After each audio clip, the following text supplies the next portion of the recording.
Bismillahirrahmanirrahim. Assalamualaikum warahmatullahi wabarakatuh. Innal hamdalillah nahmaduhu wa nasta'inuhu wa nastaghfiruh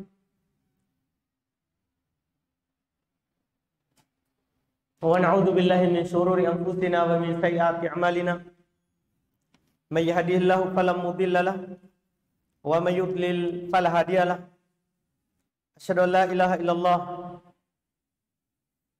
wa asyhadu anna Muhammadan abduhu wa rasuluh. Sallallahu ala nabiyina Muhammadin wa ala alihi wa ashabihi wa man tabi'ahum bi ihsani ila yaumiddin. Amma ba'd. Al-ikhwan wal akhwat rahimani wa rahimakumullah. Alhamdulillah, tentunya di hari ini kita kembali melanjutkan kajian kitab fikih matan hadits. Bisa dikatakan matan hadits ini adalah matan hadits dari fikih Syafi'i karena yang mengumpulkan dan menulisnya adalah salah satu dari ulama Syafi'iyah, yaitu Al-Imam Al-Hafidh Ibn Hajar Al-Asqalani Asy-Syafi'i rahimahullahu ta'ala. Kita di pertemuan malam hari ini masih di pembahasan bab adab buang hajat. Insyaallah ta'ala kita akan baca hadits ke-80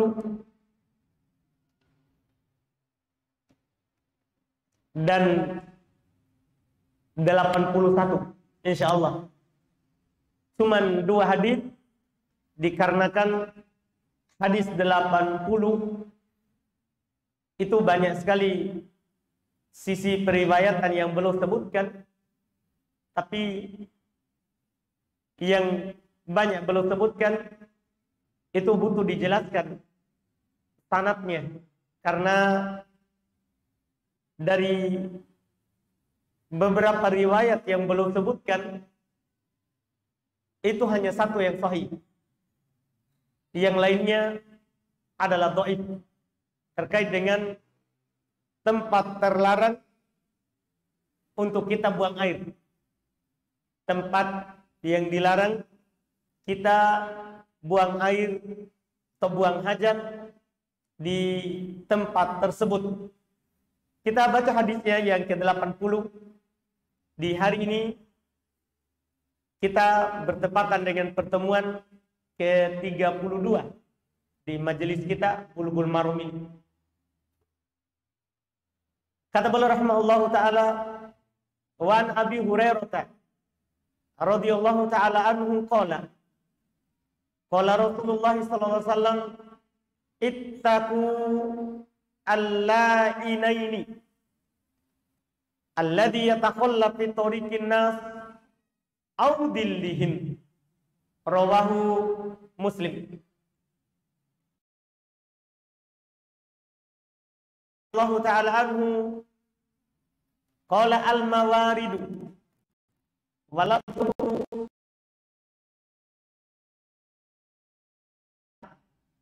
al-baroz fil mawarid wa qari'atit tariq wa dhil wali Ahmad an Ibni Abbas radhiyallahu ta'ala anhuma au naq'ima'in wa fihi ma dha'fun wa akhrajahu at-Tabarani an-nahy an qada'il hajah tahtal asjari al-muthmirati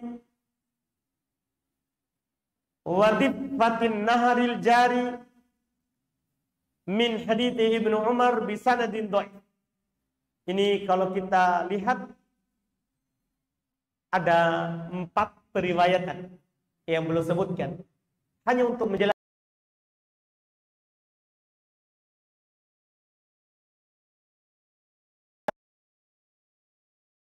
sahih. Yang lainnya tidak lepas dari hadits yang dhaif. Kita lihat mana yang sahih dan mana yang dhaif dari 4 riwayat yang belum sebutkan. Kata beliau rahimahullah, Wa Nabi Hurairah radhiyallahu taala anhu, dan dari Abu Hurairah radhiyallahu taala anhu beliau berkata, Rasulullah SAW bersabda,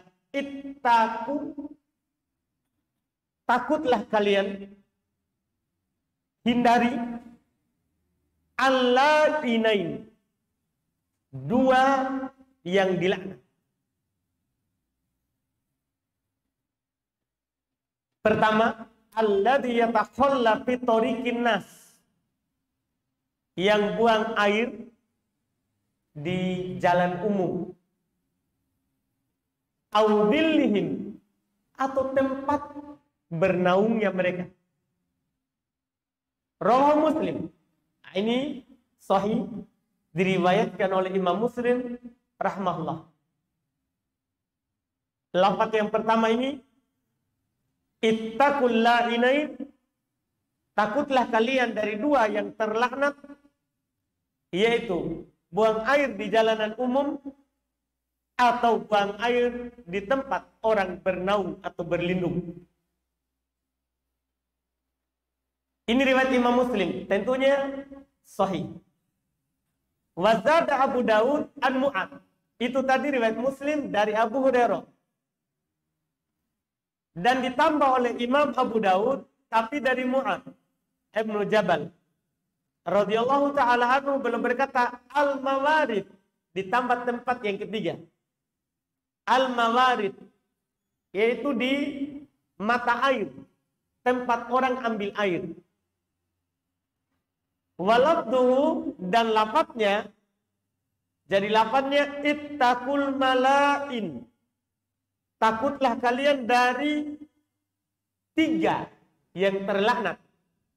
Jadi tadi di hadis Abu Hurairah dengan Muslim dua. Dalam riwayat Abu Daud dari Mu'adz bin Jabal dikatakan hindari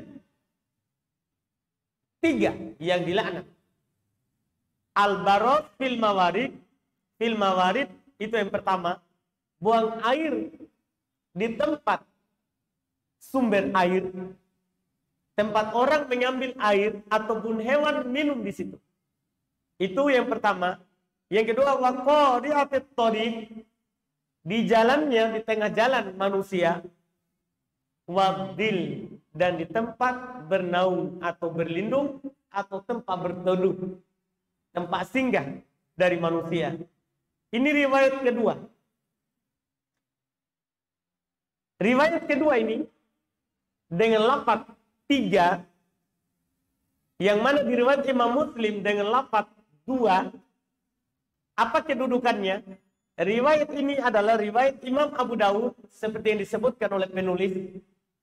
Dan beliau akan katakan nanti setelah beliau sebutkan riwayat yang ketiga. Beliau katakan wa fihi ma dha'fun. Pada kedua riwayat yang ini dhaif, tapi setelah riwayat yang ketiga beliau sebutkan. Tapi kita selesaikan dulu riwayat yang kedua ini supaya kita tidak jauh nanti berbicara tentang fikihnya. Karena untuk membicarakan fikih itu harus hadis yang mau kita pakai itu jelas dulu sahih atau dhaifnya. Maka sebelum itu kita lihat dulu apa kedudukan hadis menghindari tiga yang dilaknat.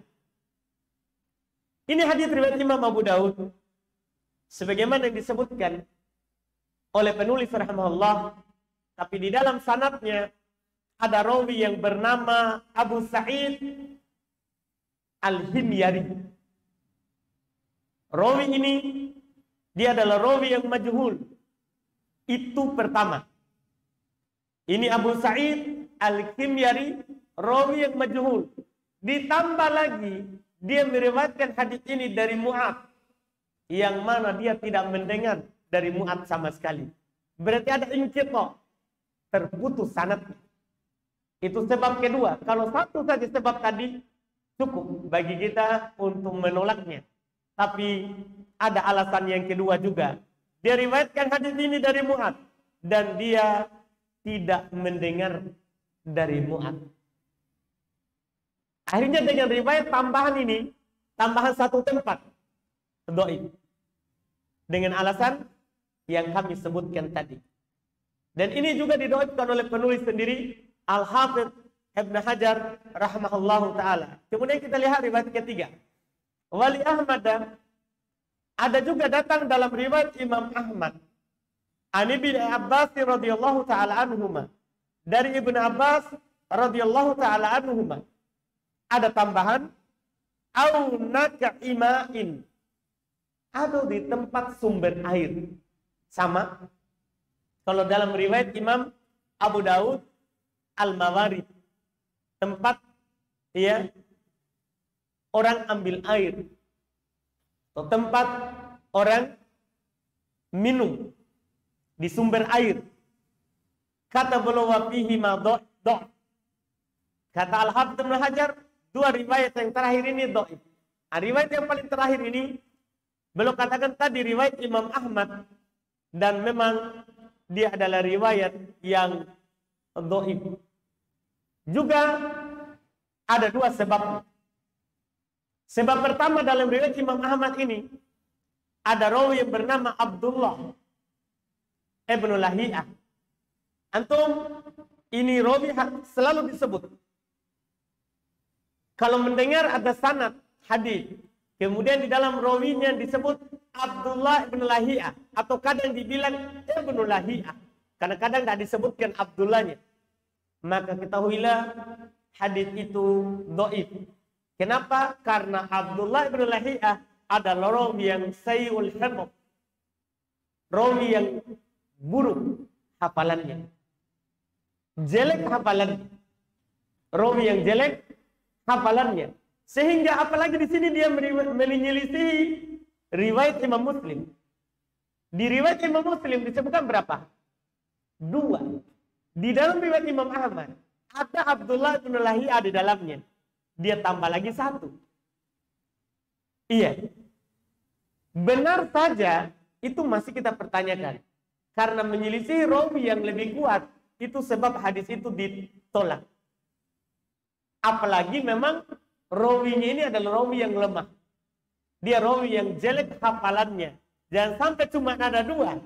Tapi karena jelek hafalan rawinya, akhirnya ada tambahan menjadi 3. Dan antum perlu ingat, ini bukan ghibah. Karena ini untuk dilakukan oleh para ulama untuk menjaga agama.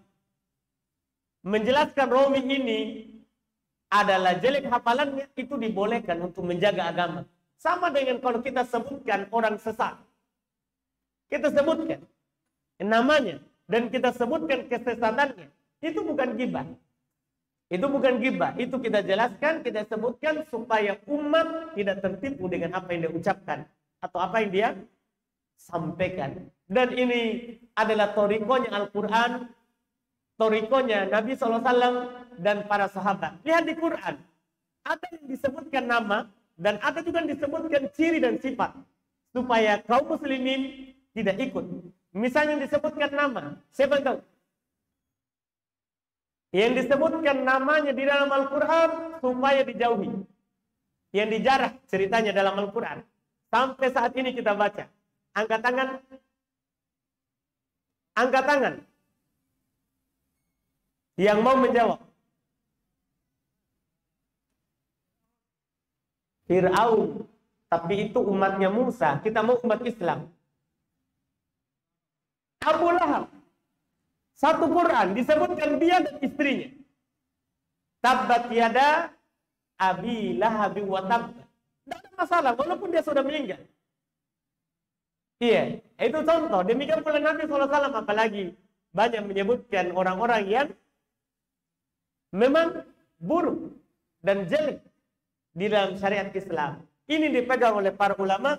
Ini tentunya mereka tidak ucapkan dengan hawa nafsunya, tapi ini adalah agama yang mereka mendekatkan diri kepada Allah dengan hal tersebut. Dengan hal tersebut. Tidak masalah hal tersebut. Iya, selama kita memang bukan karena hawa nafsu, tapi memang karena mau menjaga agama, mau menghindarkan kaum muslimin dari pemikiran atau kesalahan. Ini sebab lemahnya hadis ini sebab pertama. Ada rawi yang bernama Abdullah bin Lahiyah. Sebab kedua yang membuat kita kuatkan hadis ini memang hadis yang dhaif, ada tambahan tadi karena sebenarnya ya Abdullah bin Lahiyah menukilkan ada seorang rawi dari Abdullah bin Abbas tapi dia tidak sebutkan namanya. Tidak dia sebutkan namanya. Berarti ini terdapat di dalam sanadnya rawi yang majhul. Rawi yang majhul, bahkan majhul ain.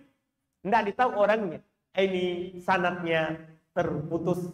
Sehingga kita katakan tambahan tempat ketiga tadi dhaif.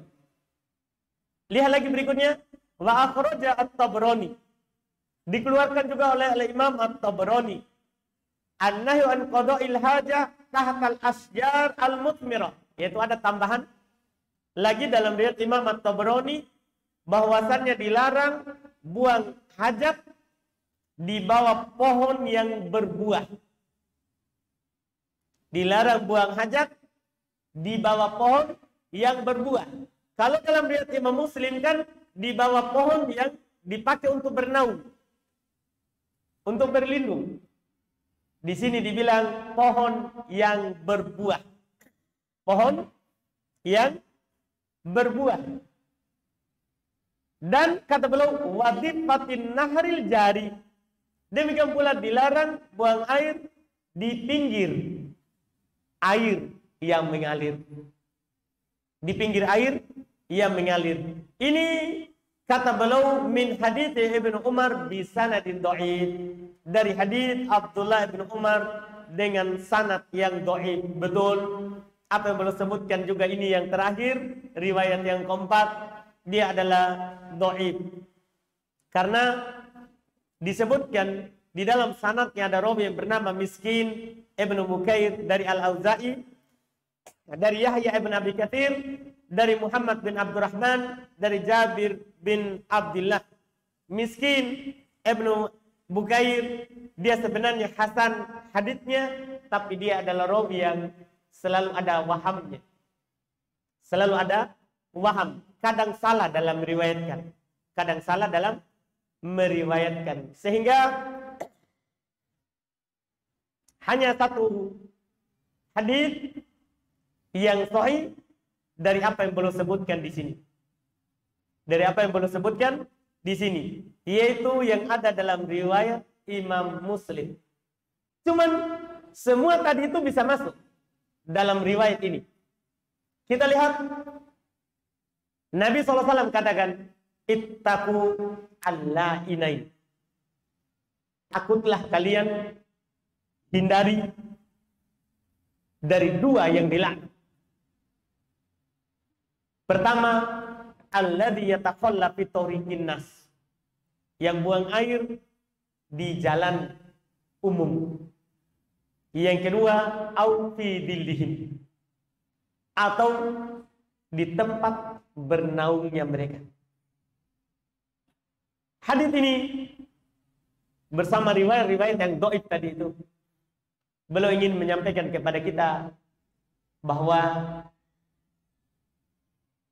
dalam buang air itu ada tempatnya. Bukan di sembarang tempat. Tapi ada tempatnya. Yang memang syariat kita bolehkan hal tersebut. Apakah memang dibuat khusus untuk itu? Ya.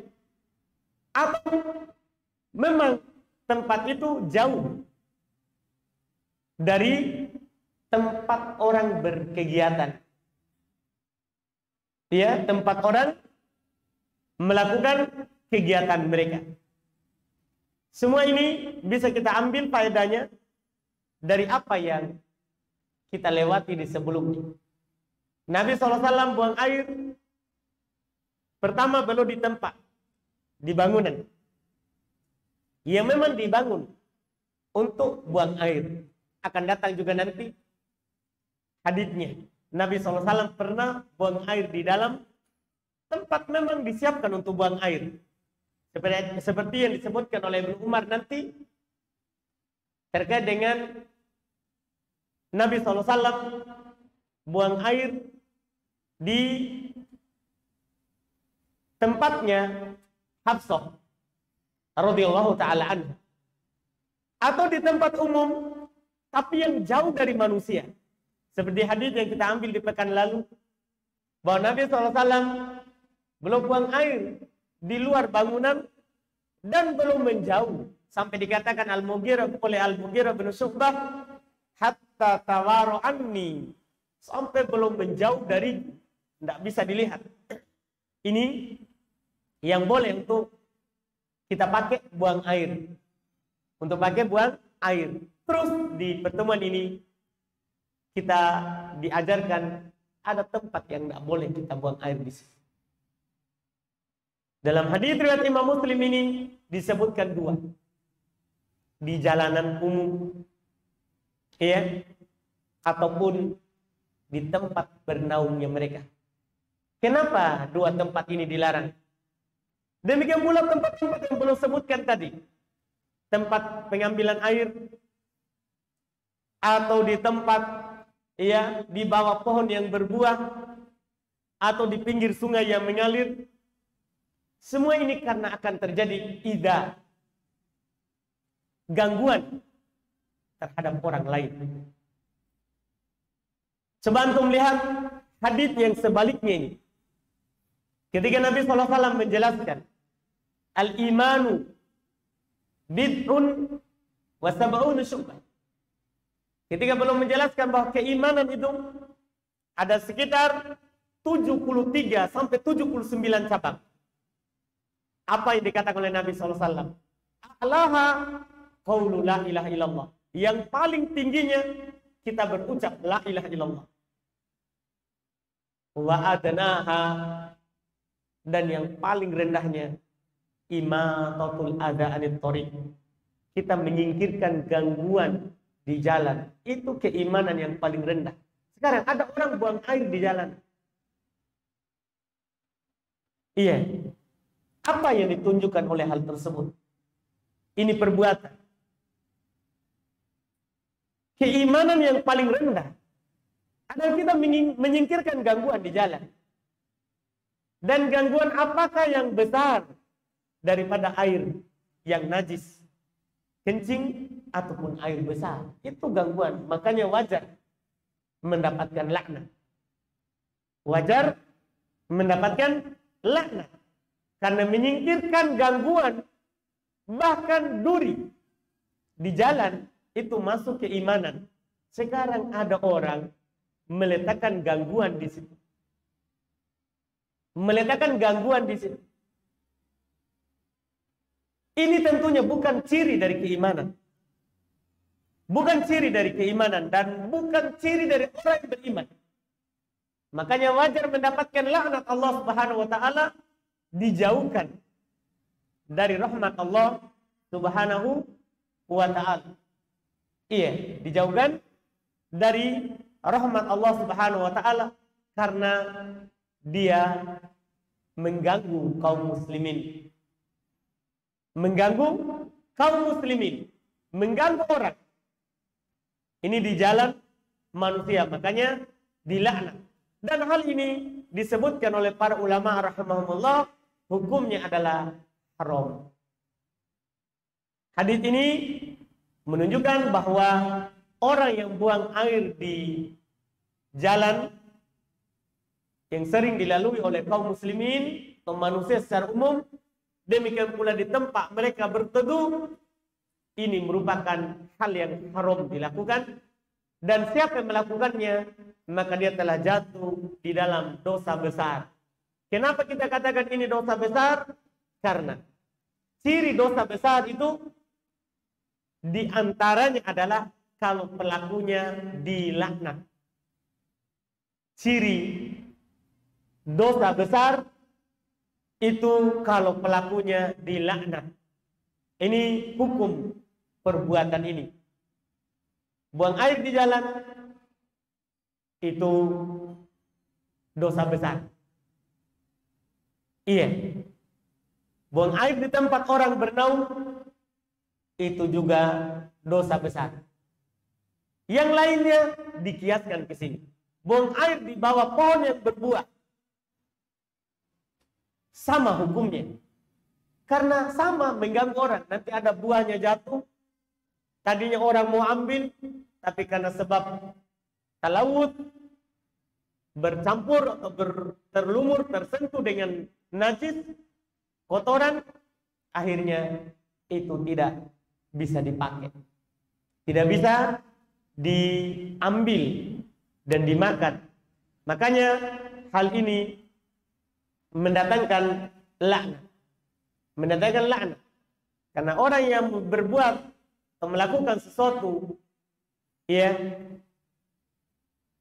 yang mengganggu kaum muslimin, itu adalah hal yang mendatangkan murka Allah Subhanahu wa ta'ala. Bahkan di dalam hadis Nabi SAW sampai dikatakan tidak beriman kalau orang mengganggu orang lain. Sampai dikatakan, kata Nabi SAW, ketika menjelaskan beberapa hadis yang panjang terkait dengan perkara-perkara yang tidak menggambarkan seorang itu beriman, di antara yang disebutkan adalah cirinya man la ya'manu jarahu bawa'iqahu. Orang yang tidak, man la ya'manu jaruhu bawa'iqahu. Orang yang tidak aman tetangganya dari gangguannya. Di antara ciri orang yang jauh dari sifat atau keimanan, itu orang yang tidak aman tetangganya dari gangguannya. Demikian pula secara umum, orang yang tidak aman orang lain dari gangguan lisan dan tangannya. Kita sebagai seorang muslim tentunya tidak suka kalau kita menjumpai saat kita lewat ada air kotoran, air besar atau air kecil yang kita lewati. Maka saudara kita yang lain juga sama seperti itu. Kata Nabi SAW dalam hadis Anas radhiyallahu taala anhu, la yu'minu ahadukum hatta yuhibba li akhihi ma yuhibbu li nafsihi. Tidaklah beriman salah seorang dari kalian sampai dia mencintai untuk saudaranya apa yang dia senangi untuk dirinya. Kita tidak suka seperti itu. Maka kita juga harus senang kalau orang lain tidak dapatkan hal yang seperti itu. Hal yang seperti itu. Maka ini berbanding terbalik ya. Hal ini harus kita hindari. Di samping ini perkara yang haram, perkara yang diharamkan dalam syariat kita, ini juga mendatangkan laknat Allah Subhanahu wa ta'ala kepada pelakunya. Ini yang dihindari di dalam buang air. Hadis berikutnya 81. Ini pendek saja. Kata beliau rahimahullah, wa an Jabir radhiyallahu taala anhu, qala Rasulullah sallallahu alaihi wasallam, idza taghawwata ar-rajulani falyatawara kullu wahidin minhuma an sahibihi wa la yatahaddatha fa inna Allah yamkutu ala dhalik. Rawahu Ahmad wa sahahu Ibnu Sakan wa Ibnu Qattan wa huwa ma'lul. Kata beliau rahmatullah dari Jabir radhiyallahu taala anhu, beliau berkata Rasulullah sallallahu alaihi wasallam bersabda, idza taghawwata rajulan, apabila ada dua orang sedang buang air besar, falyatawaro, maka hendaklah menjauh. Hendaklah saling menjauh. Setiap salah satu dari keduanya dari temannya. Jadi kalau buang air jangan saling mendekat. Ini di tempat terbuka. Iya. Di tempat terbuka hendaklah saling menjauh. Wala yatahaddatsa, dan keduanya jangan sambil bercerita. Fa inna Allah yamqutu ala dzalik, karena Allah Subhanahu wa taala murka atas hal tersebut. Sesungguhnya Allah Subhanahu wa taala murka atas hal tersebut. Kata beliau, hadis ini riwayat Imam Ahmad, disahihkan oleh Ibnu Sakan dan Ibnu Qattan tapi kata penulis wahwa ma'lul, tapi hadis ini adalah hadis yang cacat. Para ulama hadis memang mendoifkan hadis ini. Karena kenapa? Di dalam sanadnya ada rawi yang bernama Ikrimah ibn Ammar al-Ijli al-Yamani. Dia adalah rawi yang dhaif. Ini Ikrimah ibn Ammar al-Ijli al-Yamani, dia adalah rawi yang dhaif. Dia adalah rawi yang dhaif. Bahkan disebutkan ya, hadis ini adalah hadis yang muttaribah. Hadis yang goncang. Adalah hadis yang goncang secara matan, secara sanad dhaif. Secara matan pun dia adalah hadis yang goncang, yang tidak terlalu kuat, bahkan tidak kuat. Karena didapatkan rawi yang disebutkan tadi. Cuman belum sendiri penulis mendoifkan hadisnya, tapi yang belum ingin sampaikan kepada kita, di antara ada buang air, itu kita tidak berdampingan. Kita menjauh. Kalau masalah menjauh, sudah ada di hadis pertemuan yang lalu. Nabi SAW kalau buang air, maka belum menjauh. Telah lewat hadisnya. Dari hadis Al-Mughirah bin Syu'bah. Ketika Nabi SAW dibawakan oleh Al-Mughirah bin Syu'bah untuk beristinja, untuk berbersih setelah buang air, maka Nabi SAW menjauh dari Al-Mughirah bin Syu'bah. Ini cukup dengan itu. Adapun saling bercerita, hadisnya dhaif yang disebut oleh penulis rahimahullah ta'ala. Bercerita tentunya, iya, ini juga diambil dari lafaz sebelumnya, disuruh menjauh. Disuruh apa? Menjauh. Artinya masuk di dalamnya. Iya, kalau orang bercerita kan tak mungkin menjauh. Pasti dia apa? Mendekat. Maka ketika saling bercerita, itu menafikan saling menjauh. Itu menafikan saling menjauh. Maka di antara buang hajat, walaupun hadis ini adalah hadis yang dhaif yang belum sebutkan, cuman kata untuk menjauh itu telah sahih di hadis yang kita sebutkan di pekan yang lalu.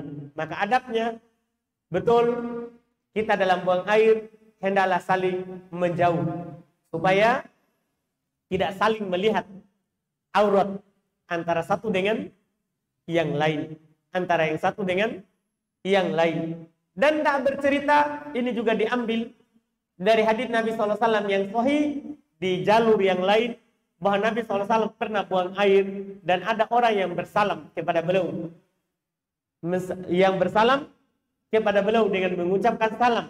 Nabi SAW tidak menjawabnya. Padahal menjawab salam apa hukumnya? Wajib.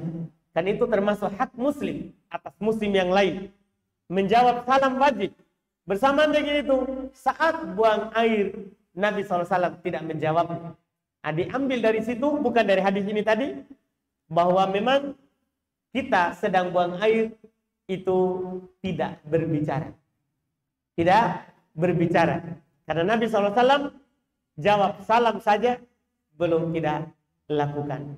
Belum tidak lakukan. Ini hal-hal yang disunahkan di dalam buang air, dan kita cukupkan, alhamdulillah, dengan hadis-hadis yang kita sebutkan tadi, yang mungkin kita melihat cuma ada 2, tapi sebenarnya kita sudah membaca 5 riwayat dengan yang dhaif-dhaif tadi itu. Alhamdulillah kita cukupkan.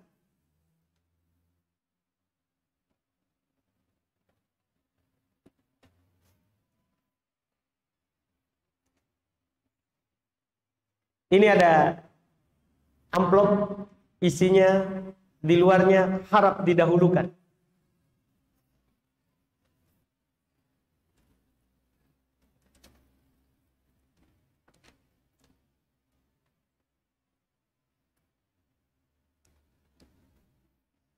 Ini ada pertanyaan Bismillah, mohon penjelasannya hal berikut. Si fulan menikah dengan si fulana.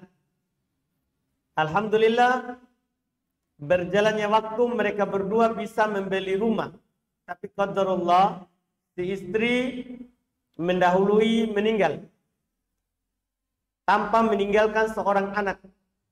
Problemnya, sang suami diminta atau dituntut oleh iparnya dan orang tua mertuanya agar rumahnya dijual dan dibagi dua. Separuh untuk si fulan, suami yang meninggal istrinya, separuhnya dibagi oleh iparnya dan orang tuanya, yaitu mertuanya. Apakah harta yang ditinggal sang istrinya boleh diberikan ke ipar dan orang tua mertuanya sebagai harta warisan? Si fulan bingung, apakah yang harus saya lakukan? Masya Allah. Iya. Pertama, antum perlu ketahui bahwa masalah harta warisan, pembagiannya itu tidak diwakilkan ke kita. Itu supaya antum tahu bahwa ketika ada warisan, itu antum kembali ke Quran. Antum harus kembali selalu ke Quran. Karena itu tadi Anda bilang, harta warisan, pembagiannya, berapa antum dapat kalau istri meninggal, berapa antum dapat kalau suami meninggal, misalnya, itu semuanya di Quran telah rinci. Untuk kasus yang ditanyakan oleh si penanya ini, sebenarnya dia bertanya apakah ipar dapat? Ya. Pertama, kita lihat dalil Qurannya. Antum pas kasus ini, karena semuanya itu tadi di warisan ada semua disebutkan di Quran. Antum boleh baca surat An-Nisa ayat 12. Langsung yang antum butuhkan dari yang menanyakan ini. Kata Allah Subhanahu wa taala, walakum nisfu ma taraka azwajukum illam yakun lahunna walad. Langsung disebutkan. Untuk kalian wahai suami, untuk kamu wahai suami, setengah dari apa yang ditinggalkan oleh istrimu kalau dia tidak punya anak. Ya sudah, itu tadi yang disebutkan. Istrinya meninggal, tidak punya anak. Dan dia tidak punya harta. Dia tidak punya anak. Meninggal tidak punya anak. Maka baginya langsung setengah. Sisanya ya untuk bapaknya, untuk ibunya, kan ada jatah setelahnya. Untuk bapak dan untuk ibunya. Untuk bapak dan untuk ibunya. Apakah iparnya punya hak? Ya kalau ada sisa. Kan suaminya dulu dapat setengah. Setelah itu, ibunya dapat, bapaknya dapat. Kalau ada sisa, iparnya dapat. Iparnya dapat. Cuman di kasus ini juga disebutkan kan rumah ini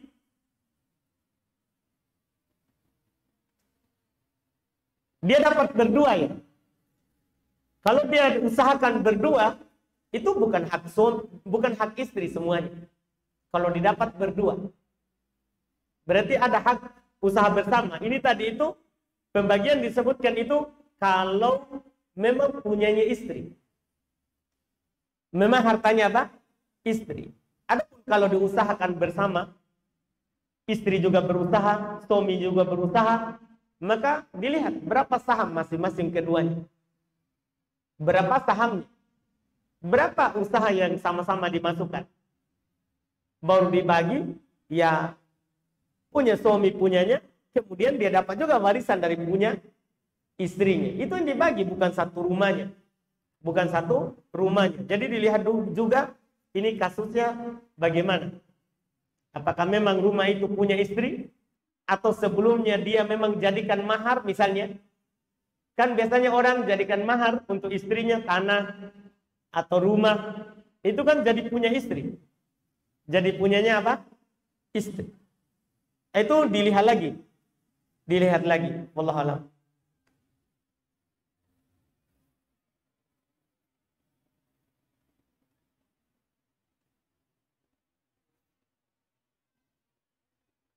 Apa hukum?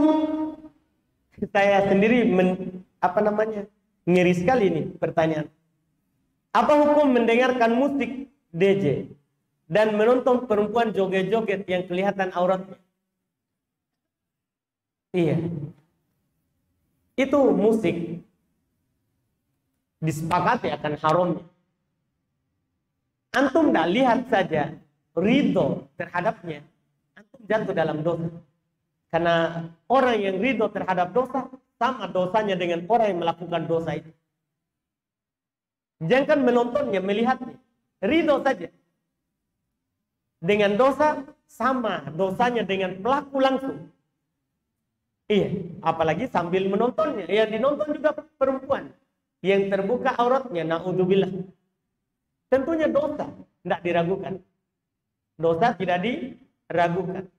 Iya, hal tersebut tentunya tidak pantas kita mendekat dan melihatnya. Wallahu a'lam. Apa hukum pacaran dalam Islam? Dan sering teleponan tiap malam sambil video call. Pacaran dalam Islam hukumnya, kalau kita bertanya hukumnya haram. Dia haram. Itu adalah pintu syaitan untuk menjatuhkan seorang ke dalam dosa dan maksiat. Melihat ke perempuan saja, itu kita dilarang. Apalagi sambil telepon, video call, malam, pacaran, tentunya lebih haram lagi. Lebih haram lagi. Di dalam syariat kita, ada diperintahkan dalam Al-Quran, demikian pula sunnah, untuk menundukkan pandangan. Sekarang antum video call gimana? Antum, mungkin pacaran Islami ya, akhwatnya pakai cadar saat video callnya. Iya. Itu saja, walaupun pakai cadar, itu sudah diharamkan. Kenapa diharamkan? Karena Nabi SAW katakan, iyyakum wad-dukhul ala nisa. Hati-hati kalian masuk ke perempuan. Masuk ke perempuan di sini, tidak harus masuk di rumahnya. Masuk di dunianya juga, lewat HP, juga masuk di perempuan. Itu diharamkan. Itu diharamkan, apalagi video call, lama-lama, bicara, ketawa, ketiwi, tentunya lebih haram. Hukum pacaran dalam Islam haram.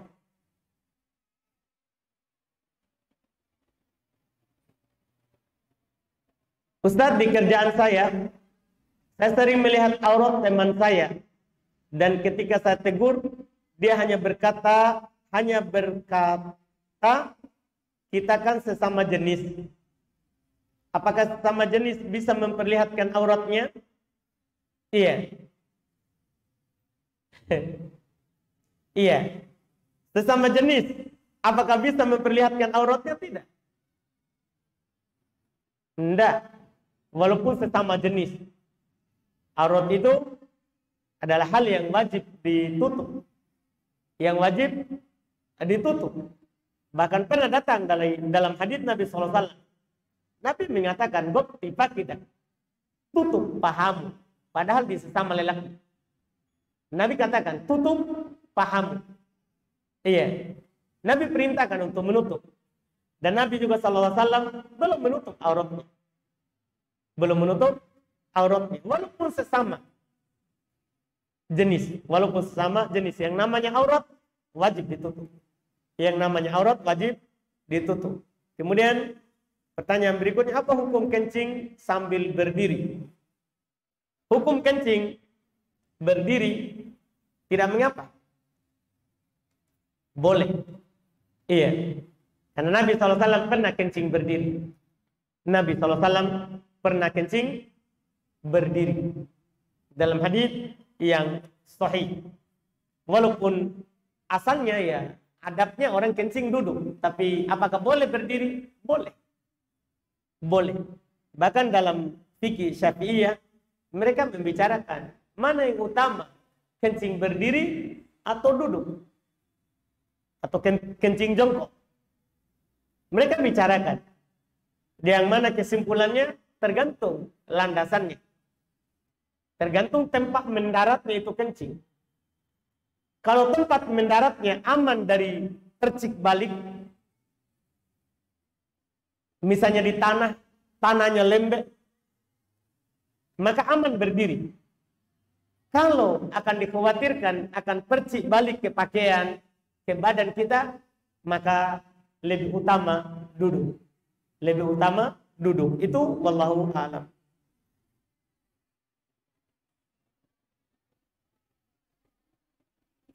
Bagaimana hukumnya ucapan suami yang mengatakan kalimat lebih baik kita pisah saja dalam keadaan marah? Jika seorang istri mengulangi lagi kesalahan yang selalu berulang dia lakukan setelah berucap, suami langsung menyesal. Lalu istri mengulanginya lagi. Mohon nasihatnya. Tergantung marahnya. Kalau marahnya masih sadar terhadap apa yang dia ucapkan, jatuh talak satu. Jatuh talak satu. Makanya seorang tidak bermudahan untuk mengucapkan kalimat tersebut. Jatuh talak satu. Iya, jatuh talak satu dalam hal tersebut. Seorang jangan bermudahan. Kecuali marahnya, karena marahnya dia tidak kontrol emosinya, itu tidak terhitung. Itu tidak terhitung karena dia tidak sadar terhadap apa yang dia ucapkan. Terhadap apa yang dia ucapkan, itu wallahu a'lam.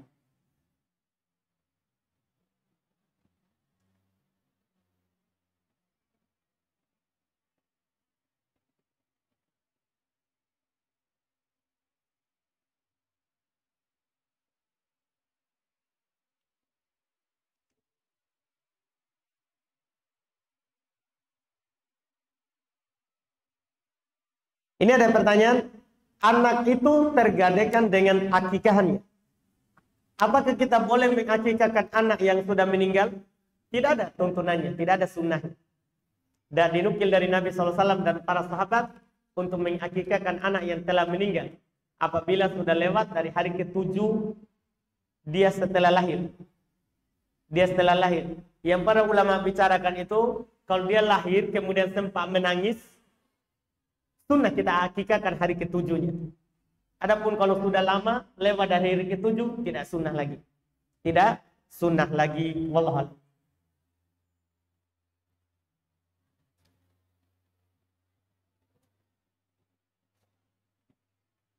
Bagaimana hukum memberikan hadiah? Memberikan hadiah kepada lawan jenis yang bukan mahram, seperti Quran, tasbih atau yang berhubungan dengannya. Untuk apa? Untuk apa kita berikan? Siapa yang punya pertanyaan? Tidak ada yang mau mengaku ya. Untuk apa kita berikan? Iya.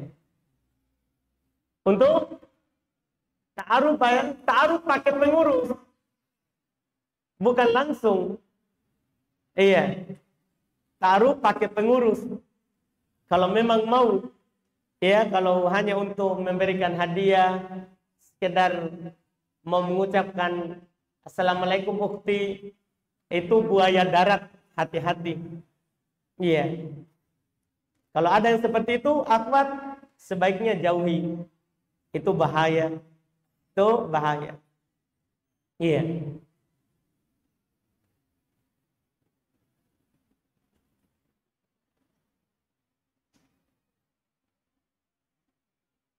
Saat ini istri saya tinggal bersama saya di Makassar. Apakah istri saya termasuk safar ketika kami mengunjungi mertua di Sidrap? Tergantung. Dia sudah pindah kan? Dari Sidrap ikut suaminya. Atau belum status pindah. Masih dia statusnya warga Sidrap. Kalau belum pindah, maka kita kembali ke Sidrap, dia tidak safar. Safarnya ketika perjalanan saja. Iya, ketika dia belum pindah. Tapi kalau sudah pindah, safar. Ketika dia sudah pindah, maka terhitung apa? Safar. Itu wallahu a'lam. Jadi dilihat dari keadaannya. Seperti Nabi SAW. Saat beliau sudah hijrah ke Madinah, setelah itu belum melakukan Fathu Makkah, di tahun ke-8, beliau tidak pernah sholat sempurna sampai kembali ke Madinah. Karena beliau sudah pindah ke Madinah. Itu wallahu alam.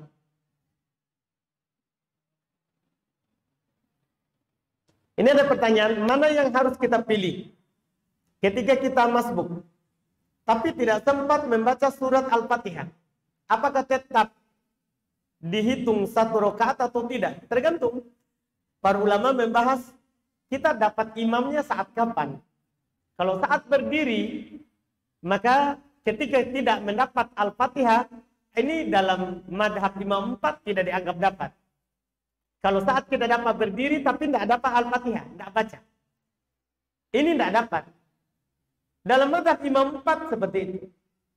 Bahkan, nah kalau yang kedua kita dapat saat ruku.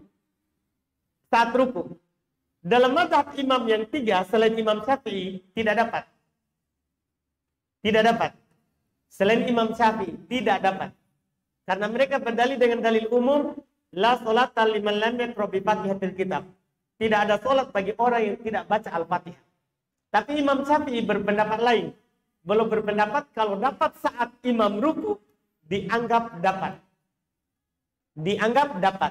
Belum berdalil dengan hadis Abu Bakar radhiyallahu taala anhu bahwa pernah dia datang kepada Nabi SAW saat Nabi sholat berjamaah. Akhirnya Nabi SAW pas dia datang sedang ruku, maka dia langsung ruku saat masuk di pintu. Sambil ruku sambil jalan ke sof. Maka Nabi SAW katakan di akhir saat belum memanggilnya, zadakallahu hirsan wala ta'ud. Semoga Allah menambah semangatmu tapi jangan diulangi. Kata mereka, Nabi tidak suruh tambah 1 rakaat. Ini menunjukkan dia dapat. Dan pendapat Imam Syafi'i ini insya Allah ini yang lebih kuat. Dan ini juga dipilih oleh mayoritas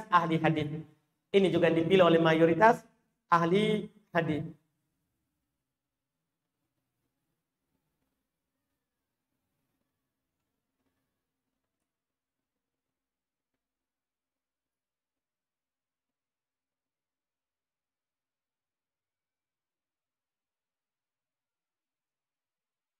Sering kita temui atau kita sendiri pernah buang air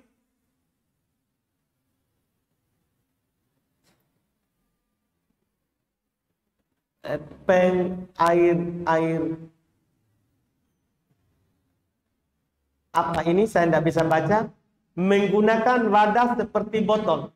Bagaimana hukumnya hal yang demikian?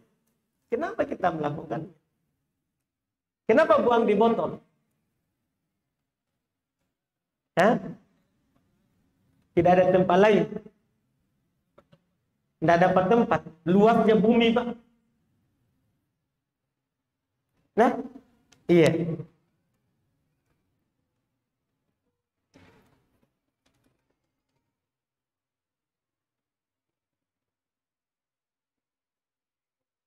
Bolehkah kita mentalkinkan menjelang kematian orang yang selama sehatnya tidak pernah sholat dan tidak pernah puasa? Boleh sekali. Nabi SAW datang mentalkinkan Abu Thalib. Kafir orangnya. Bahkan meninggal di atas kekafiran. Nabi datang mentalkinkan. Iya, dan dia meninggal di atas milanya Abdul Muthalib, di atas milanya kaum musyrikin.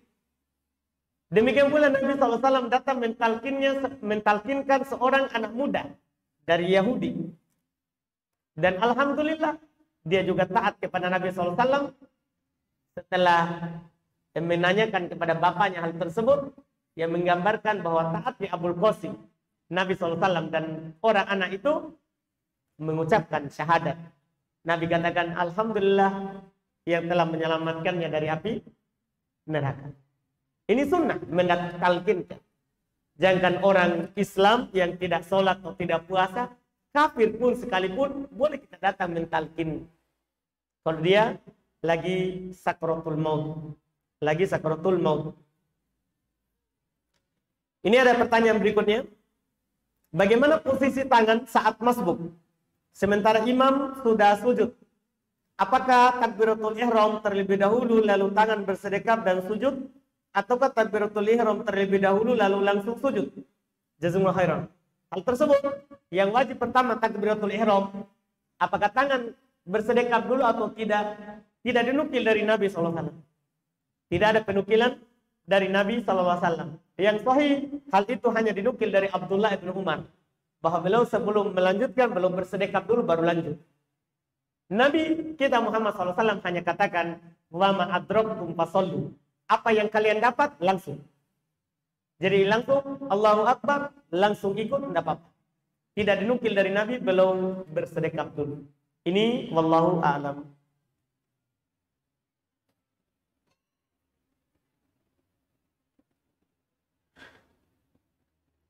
Apa saja kewajiban suami terhadap istri selain yang tertulis di buku nikah yang dikeluarkan oleh pemerintah? Aduh, saya sudah lama tidak lihat buku nikah saya ini, Pak. Jadi saya juga tidak tahu itu. Nanti saya tambah ternyata sudah ada di situ. Nanti saya merujuk ulang buku nikah. Mudah-mudahan masih ada.